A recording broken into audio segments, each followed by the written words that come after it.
A motorcycle helmet is a type of helmet used by motorcycle riders. The primary goal of a motorcycle helmet is motorcycle safety, to protect the rider's head during impact, thus preventing or reducing head injury and saving the rider's life. Some helmets provide additional conveniences, such as ventilation, face shields, ear protection, intercom, etc. Motorcyclists are at high risk in traffic crashes. A 2008 systematic review examined studies on motorcycle riders who had crashed and looked at helmet use as an intervention. The review concluded that helmets reduce the risk of head injury by around 69% and death by around 42%. Although it was once speculated that wearing a motorcycle helmet increased neck and spinal injuries in a crash, recent evidence has shown the opposite to be the case, that helmets protect against cervical spine injury, and that an often cited small study dating to the mid-1980s used flawed statistical reasoning. Origins. The origins of the crash helmet date back to the Brooklands racetrack in early 1914, where the medical officer, a Dr. Eric Gardner, noticed he was seeing a motorcyclist with head injuries about every 2 weeks. He got a Mr. Mott of Bethnal Green to make canvas and shellac helmets stiff enough to stand a heavy blow and smooth enough to glance off any projections it encountered. He presented the design to the Auto Cycle Union, where it was initially condemned, but they later converted to the idea and made them compulsory for the 1914 Isle of Man TT races, although there was resistance from riders. Gardner took 94 of these helmets with him to the Isle of Man, and one rider who hit a gate with a glancing blow was saved by the helmet. Dr. Gardner received a letter later from the Isle of Man medical officer stating that after the TT, they normally had several interesting concussion cases, but that in 1914 there was none. In May 1935, Lawrence had a crash on a Brow Superior SS100 on a narrow road near his cottage near Wareham. The accident occurred because a dip in the road obstructed his view of two boys on bicycles. Swerving to avoid him, Lawrence lost control and was thrown over the handlebars. He was not wearing a helmet, and suffered serious head injuries which left him in a coma. He died after 6 days in hospital. One of the doctors attending him was Hugh Cairns, a neurosurgeon, who after Lawrence's death began a long study of what he saw as the unnecessary loss of life by motorcycle dispatch riders through head injuries. Cairns' research led to the increased use of crash helmets by both military and civilian motorcyclists. Basic types. There are 5 basic types of helmets intended for motorcycling, and others not intended for motorcycling but which are used by some riders. All of these types of helmets are secured by a chin strap, and their protective benefits are greatly reduced, if not eliminated, if the chin strap is not securely fastened so as to maintain a snug fit. From most to least protective, as generally accepted by riders and manufacturers, the helmet types are full face. A full-face helmet covers the entire head, with a rear that covers the base of the skull, and a protective section over the front of the chin. Such helmets have an open cutout in a band across the eyes and nose, and often include a clear or tinted transparent plastic face shield, known as a visor, that generally swivels up and down to allow access to the face. Many full-face helmets include vents to increase the airflow to the rider. The significant attraction of these helmets is their protectiveness. Some wearers dislike the increased heat, sense of isolation, lack of wind, and reduced hearing of such helmets. Full-face helmets intended for off-road or motocross use sometimes omit the face shield,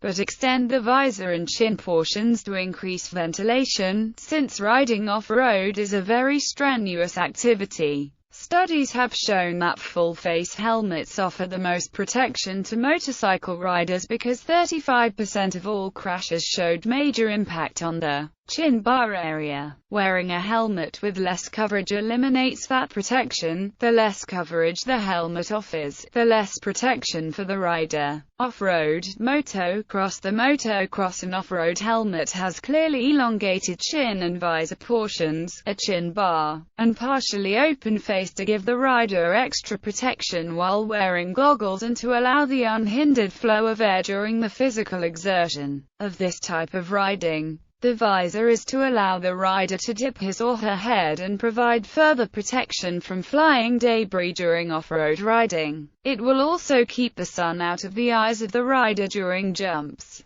Originally, off-road helmets did not include a chin bar, with riders using helmets very similar to modern open-face street helmets, and using a face mask to fend off dirt and debris from the nose and mouth. Modern off-road helmets include a chin bar to provide some facial impact protection in addition to protection from flying dirt and debris. When properly combined with goggles, the result provides most of the same protective features of full-face street helmets. Modular or flip-up, a hybrid between full-face and open-face helmets for street use is the modular or flip-up helmet, also sometimes termed convertible or flip-face. When fully assembled and closed, they resemble full-face helmets by bearing a chin bar for absorbing face impacts. Its chin bar may be pivoted upwards by a special lever to allow access to most of the face, as in an open-face helmet. The rider may thus eat, drink or have a conversation without unfastening the chin strap and removing the helmet, making him popular among motor officers. It is also popular with people who use eyeglasses as it allows them to fit a helmet without removing their glasses.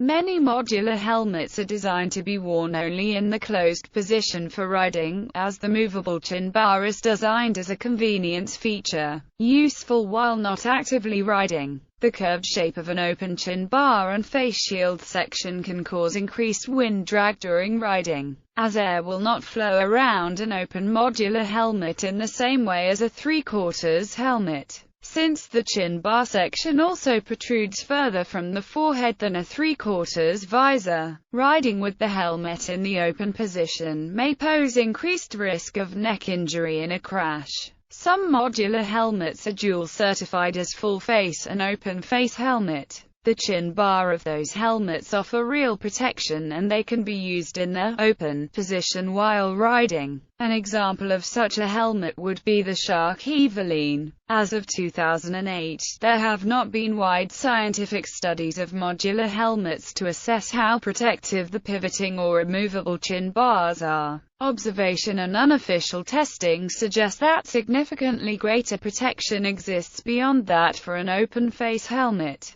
and may be enough to pass full-face helmet standardized tests, but the extent of protection is not fully established by all standards bodies. The DOT standard does not require chin bar testing. The Snell Memorial Foundation recently certified a flip-up helmet for the first time. ECE 22.05 allows certification of modular helmets with or without chin bar tests, distinguished by P and NP suffixes to the certification number, and additional warning text for non-certified chin bars. Open face or three-quarters helmet. The open face, or three-quarters, helmet covers the ears, cheeks, and back of the head, but lacks the lower chin bar of the full-face helmet. Many offer snap-on visors that may be used by the rider to reduce sunlight glare. An open-face helmet provides the same rear protection as a full-face helmet, but little protection to the face, even from non-crash events.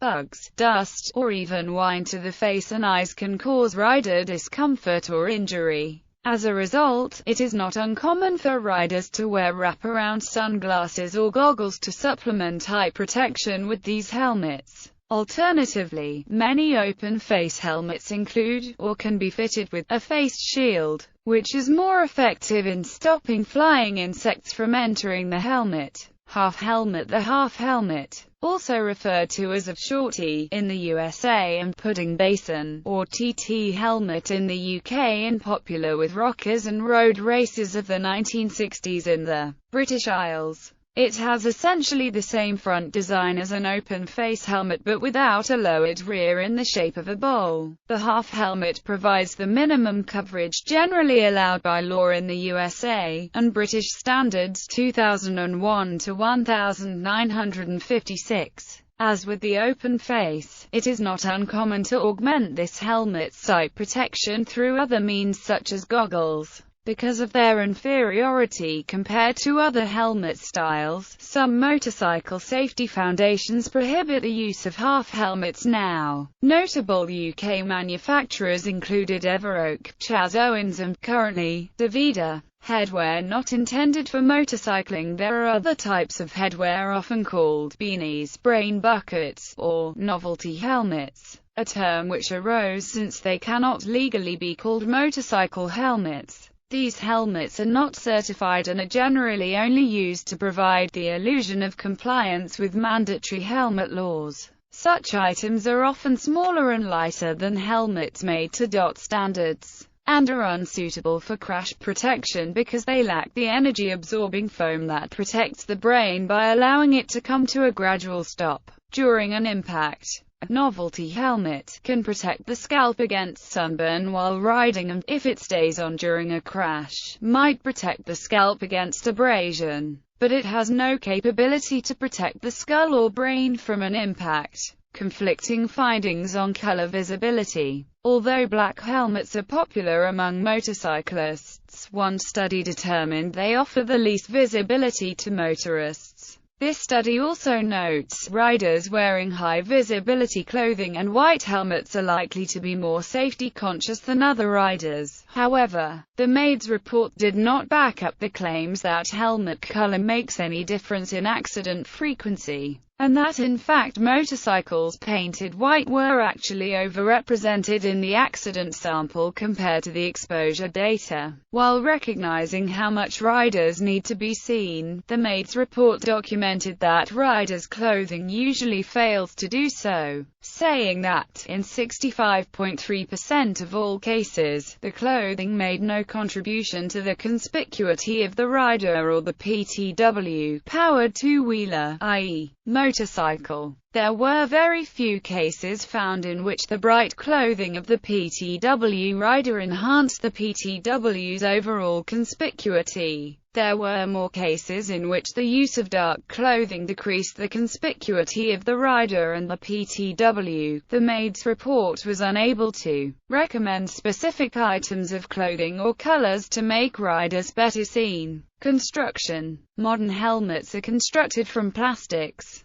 Premium price helmets are made with fiberglass reinforced with Kevlar or carbon fiber. They generally have fabric and foam interiors for both comfort and protection. Motorcycle helmets are generally designed to distort in a crash, so they provide little protection at the site of their first impact, but continued protection over the remainder of the helmet. Helmets are constructed from an inner EPS, expanded polystyrene foam, and an outer shell to protect the EPS. The density and the thickness of the EPS is designed to cushion or crush on impact to help prevent head injuries. Some manufacturers even offer different densities to offer better protection. The outer shell can be made of plastics or fiber materials. Some of the plastics offer very good protection from penetration as in Lexan but will not crush on impact, so the outer shell will look undamaged but the inner EPS will be crushed. Fiberglass is less expensive than Lexan but is heavy and very labor-intensive. Fiberglass or fiber shells will crush on impact, offering better protection. Some manufacturers will use Kevlar or carbon fiber to help reduce the amount of fiberglass, but in the process it will make the helmet lighter and offer more protection from penetration but still crushing on impact. But this can be very expensive. Function.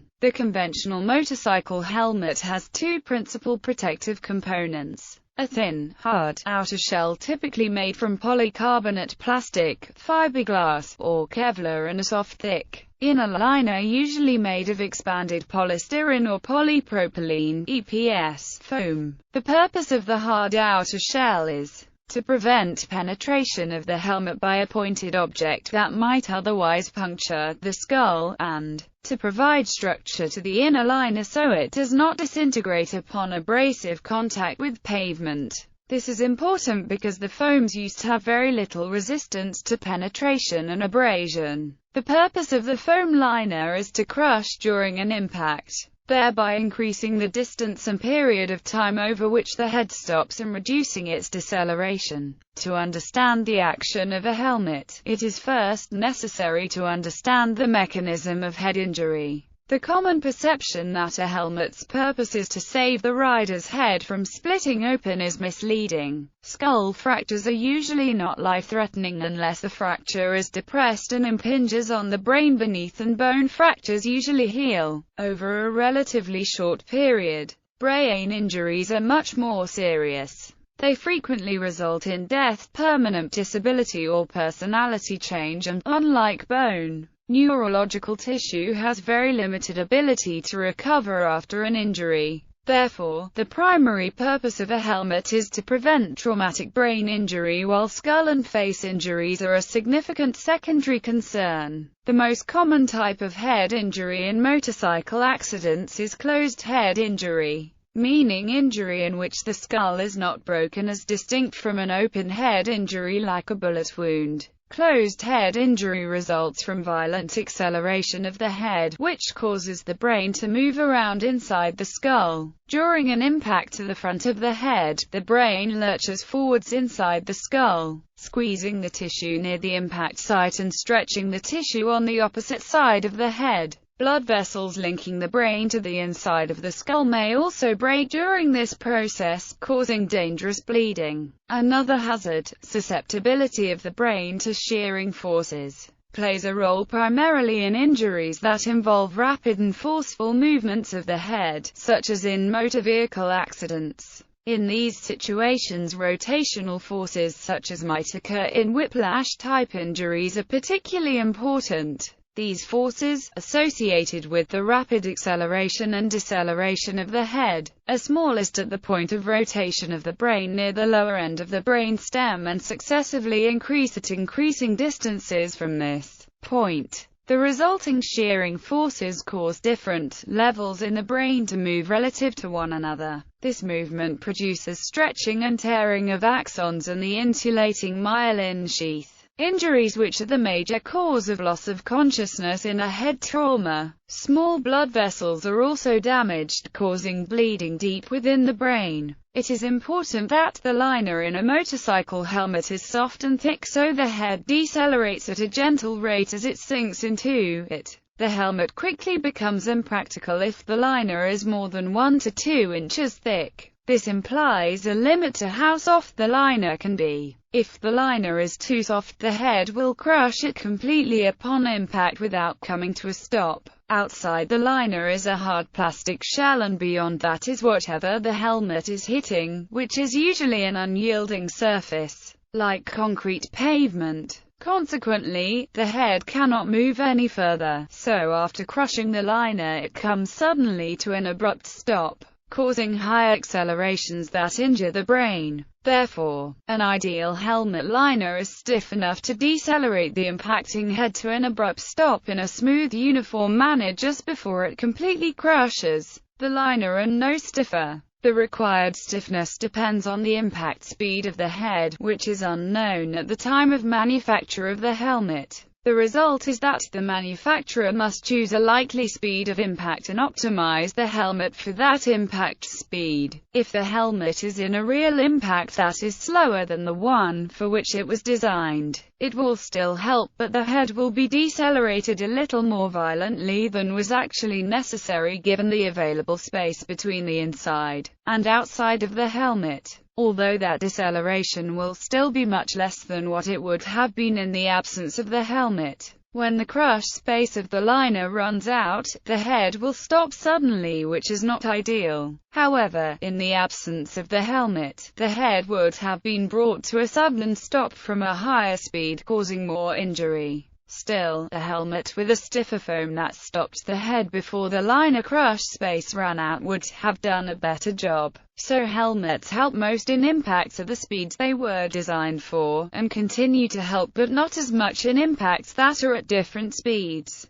In practice, motorcycle helmet manufacturers choose the impact speed they will design for based on the speed used in standard helmet tests. Most standard helmet tests use speeds between 4 and 7 meters per second.